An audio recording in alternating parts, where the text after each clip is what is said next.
보수 진영의 움직임 얘기를 좀 하겠습니다. 자유한국당에서 임명진 비대위원장이 이분이 서청원 의원하고 싸울 때도 절대 안 물러나시던 그런 분인데 본인이 사퇴 가능성을 비췄습니다. 이런 얘기를 했죠. 들어보시겠습니다. 국민 여러분, 저는 오랜 생각 끝에 오늘 3월 31일 우리 당 대통령 후보 선출 전당대회를 끝으로 자유한국당 비상대책위원장직을 사임하기로 결심하였습니다.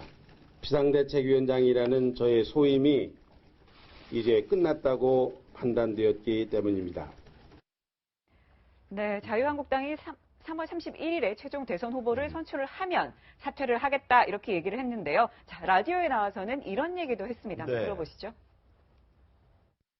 부관 참시 그랬는데 이건 아주 명백한 오보고 악의적인 그런 그 왜곡입니다. 당에 대한 그 말씀을 한 분이 윤상현 의원이라는 분인데 그분은 우리 당에서 징계를 받은 분입니다. 이미 친박 개파는 청산이 됐습니다. 지금 밖에 나타나는 이제 몇 사람들이 있기는 한데 그 사람들이 우리 당을 대표하는 사람들이 아니고 더군다나 우리 당에 전혀 영향력 있는 사람들이 아닙니다.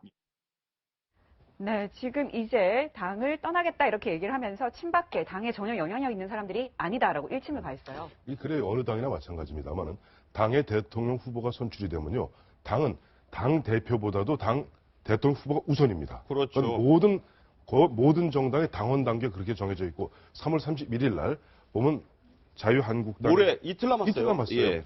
대통령 후보가 선출되는 순간 사실은 비대위원장은 의미가 없어요. 그러니까 뭐 그렇게 말씀하시는 것이고 이제 보면 이제 이 임명진 위원장 입장에서는 좀 아쉬운 부분이 있겠죠. 왜냐하니까 비대위원장이 되면서 나름대로 처음 들어왔을 때는 좀 인적 청산을 많이 하고 싶었을 거예요. 그러니까 현실적으로 보면은 거센 기득권에 부닥치지 않았습니까?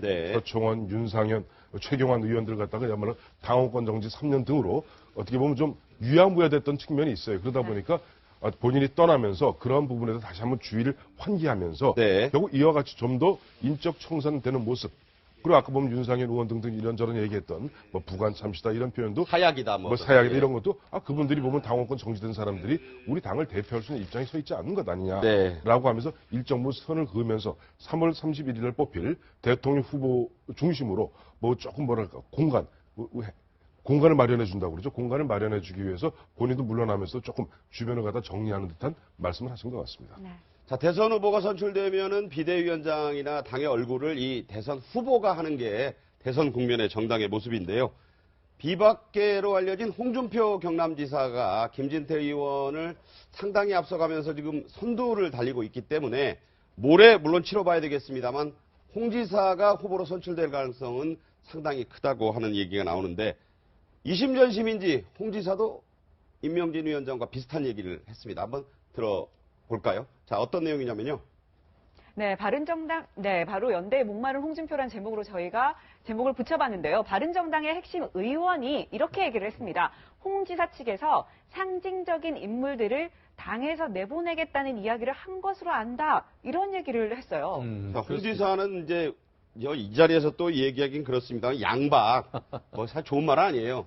그 얘기와 일맥상통한다는 얘기가 있어요. 저 상징적 인물이. 그렇습니다. 아까 그 황태순 의원님도 얘기했듯이 이 그 한국당 당헌 당규에 보면은 대선 후보가 되면은 모든 것에서 당권에 제일 우선을 합니다. 결국 홍준표 지사가 후보로 된다고 하면 홍준표 지사의 의견이 곧 당론과는 마찬가지인 것이 되는 것이죠. 결국 이분 같은 경우에는 보수 단일 후보를 지향하고 있는 그런 상태라고 한다고 하면은 앞으로 바른정당과의 뭐 이혼이 아닌 지금 아직까지 별거하고 있다고 해서 합당을 하거나 아니면 후보를 단일화하는 과정에서 결국 걸림돌이 될 수 있을 법한 얘기했던 뭐 양박 내지는 극단적인 어떤 그 친박 의원들에 대해서 내보낼 수 있다라는 그런 어떤 메시지. 물론 본인이 얘기를 하는 건 아닙니다만 그와 같은 얘기를 나오고 있기 때문에 이와 같은 그 선거 경선 후유증이 어떤 식으로 나타날 건지 굳이 나타내지 그 외부로 내쫓지 아니한 상태에서 다 안으면서도 보수 단일 후보를 할 수 있을지 그것은 뭐 이 홍 후보의 역량이 아니겠습니까? 네. 자유한국당은 뭐 김진태 의원이 대표적 친박계 후보를 자처하고 나서서 지금 경선을 하고 있기 때문에 그 결과에 따라서 또 여러 가지 변수가 생길 수 있다는 생각이 드는데요. 홍 지사는 계속해서 노무현 전 대통령을 공격하면서 상당히 이 논란을 불러일으켰는데 지금 세월호가 인양이 돼서 이제 목포 신항으로 예인되고 있는 마당에 상당히 논란이 될 말을 했습니다. 네, 노무현 정부가 유병헌의 업체 1,153억 원의 채무를 탕감해줬다. 세모기업이 살아난 것은 문재인 후보가 비서실장을 할 때다. 사실상 이것이 세월호 참사의 원인이다. 이런 얘기를 했습니다. 자, 저희 얘기는 굉장히 좀 민감하고 사실관계부터 따져봐야 될 그런 얘기인데 하필이면 또 이게 온 국민이 또 어제 또 그 미수 숫자에 유해가 나온 거 아니냐고 네. 온 국민들 기대를 가졌다가 또 아닌 걸로 밝혀진 시점이어서 민감하죠. 이 얘기가 어떻게 들으셨어요? 예, 뭐 사실관계 확인과 관계없이 이제 홍 지사님은 항상 그 약점이 될 만한 걸 찾아서 미리 공격 선방을 날리는 사람이죠. 네. 그래서 이제 뭐 당내 경선이든 본선이든 모든 걸 앞두고 자신의 잠재적 경쟁자 하고의 뭐 이렇게 각을 분명히 하는 그런 걸로서 모든 관심을 자기가 받는 건데 네. 그래서 정치적 계산도 있지만 저 뒤에는 숨겨진 또 다른 계산이 있습니다. 어떤 건가요? 왜냐하면 본인의 큰 약점들이 많이 있습니다. 네. 그것을 아예 차단하기 위해서 미리 선제 공격하는 것이다. 왜냐하면 지금 경남지사를 하시면서 그 교육감 소환 운동을 하는데 18만 명에 이르는 그 환자들의 명단을 그 개인정보를 불법으로 취득해서 그것으로 허위 명부를 작성하다가 최측근이 여러 명이 구속되고 지금 사법 처리를 받아 있는 상황입니다. 네. 그리고 지금 현재 대법원에서 아직 계류 중에 있는 그 성완종 씨로부터 1억의 그런 뇌물 정치자금 수수 의혹이 남아 있고요. 그건 3심을 앞두고 있으니까 예. 별도의 또 두 가지 재판을 하고 그렇습니다. 있다. 그런 이제 자신의 약점들을 미리 차단하기 위해서 상대를 먼저 공격하는 저런 전술을 쓰고 있다고 그렇게 말씀드립니다. 네. 대선에서 추격하는 자로서 제1위 후보인 사람과 양강 구도를 구축하기 위해서 정치적인 이슈를 제공하는 걸 탓할 생각은 없습니다. 그래서 문재인 안철수 구도를 문재인 홍준표 구도로 만들고 싶어하는 건 이해가나 그럼에도 불구하고 세월호 문제를 정치적으로 이용하는 것들은 제가 볼 때는 세월호 문제에 대해 불편함을 갖고 있는 일부 사람들의 지지층을 확보할 수는 있겠지만 저는 뭐 진보는 물론이고 중도 그리고 합리적인 보수층조차 이 문제를 정치적인 사안으로 걸고 넘는 것에 대해서는 동의하기 어려울 것 같습니다. 소수의 확고한 지지표는 가질지 몰라도 다수의 국민들로부터 배척받을 수 있다는 점을 홍준표 지사는 유념해야 될 것 같다는 생각이 듭니다. 네, 그러니까 이게 보면은 문재인 비서실장 시절이다. 이런 얘기까지 해서 이제 이게 1위 후보를 공격하는 양상이에요. 자유한국당에서 홍준표 지사도 지사지만 당 차원에서 이제 문재인 후보 검증에 들어간 거예요. 보니까 640만 달러 얘기하죠. 바다 이야기합니다. 네. 바다도 불법 도박 사이트 아시죠? 바다 이야기하고 이번에 이 문제도 보니까 당초 문재인 변호사가 당시 이제 청와대 들어오기 전에 변호사가 당시 법원에서 임명한 이른바 파산 관제인이었다. 네.